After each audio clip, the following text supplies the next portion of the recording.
Ya sonza benza khuluma lawa nxa sesiphenduka. Seliphenduka livela ngaphi? Kanithiza beze ngubona. Limbuya libona mina. Kathi usumpembele lapha nje wenzani? Unukisela? Lifaka iperfume. Ufuna ngenukela abantu? Iperfume le lifakela ukuthi seliphuma. Yikho lifaka iperfume. So ngihambe manje ninuka yini? Anzange thamba linuka ndugeza ligezile. Iperfume ngiyani? Abantu abamadoda siyanuka thina anytime. Yey, nxa lilami lapha endlini baba limfakela iperfume mina. Eselimfakela iperfume liya kuyemba. Ngiyangufakela iperfume.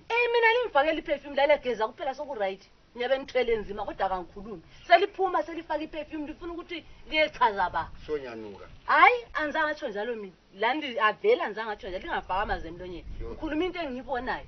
Alright, umlomo wakho wendawo ofunda ukuthula. Ukuthula? Hlala phansi ngiyenze ngikwenza mphenduke lami. Ngiyakwamanye amadoda kulama meeting.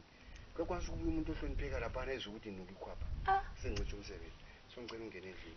So libona ngisho mina ngalivumela ukuthi lihambe linukelela mina. Eyami indoda ihambe inukelela ungamakazana ohamba usithi. So mina nganukelela. Hayi baba ngena endlini. Ngena ndithintshe izikipa zami zonke iperfume ngifake lapha nge1 week manje. Ngithe mina ngiyafaka ngiyalinika isikipa ngifake yami iperfume ubambe besizwa mina ukuthi lilomfazi ngithathe isikipa ngifake iperfume yabafazi. Kuwavela ngena lendlini vela lindawo.